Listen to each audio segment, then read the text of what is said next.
Paris, Palestinian President Mahmoud Abbas said on Friday, December 22, that he would no longer accept any peace plan proposed by the United States, dealing a preemptive blow to a fresh initiative expected by Washington next year. The comments in Paris came hours after 128 members of the United Nations voted to condemn U.S. President Donald Trump's decision on December 6 to unilaterally recognize Jerusalem as the capital of Israel.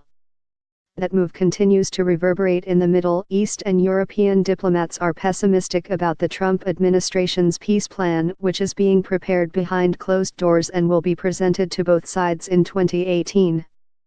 U.S. Vice President Mike Pence postponed a trip he was due to make to the region this week, after Palestinian and Arab Christian leaders expressed reluctance to meet him.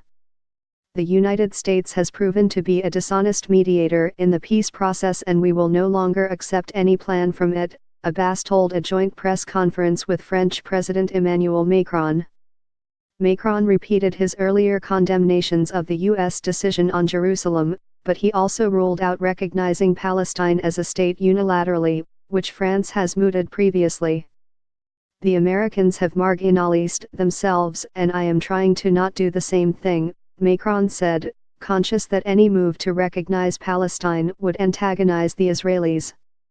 Massive setback on Thursday evening in New York. The 193-member General Assembly adopted a resolution by 128 to 9 with 35 abstentions that rejected the U.S. decision on Jerusalem.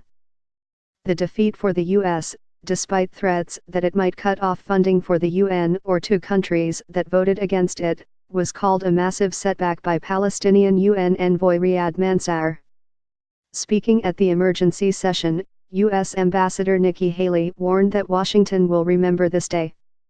America will put our embassy in Jerusalem, Haley said in defense of the U.S. move, which broke with international consensus and unleashed protests across the Muslim world. No vote in the United Nations will make any difference on that, Haley said. But this vote will make a difference on how Americans look at the UN and on how we look at countries who disrespect us in the UN. Abbas hit out at efforts by the U.S. to intimidate countries ahead of the vote. I hope that the others will learn the lesson and understand that you cannot impose solutions by using money and trying to buy off countries, he added in Paris. Turkish President Recep Tayyip Erdogan said the UN vote showed the illegality of Trump's decision, urging the United States to withdraw it. Trust in Macron. Abbas' visit to Paris less than a fortnight after a trip here by Israeli Prime Minister Benjamin Netanyahu has raised speculation about whether Macron might be tempted to mediate in the world's most intractable conflict. He and French diplomats have ruled out any fresh French initiative, insisting that the American effort must run its course first.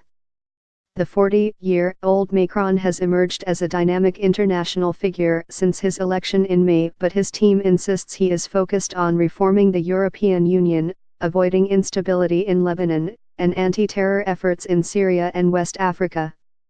But Abbas, like Netanyahu before him, praised the young centrist at the Paris news conference, notable for the warmth of the exchanges and the relaxed body language.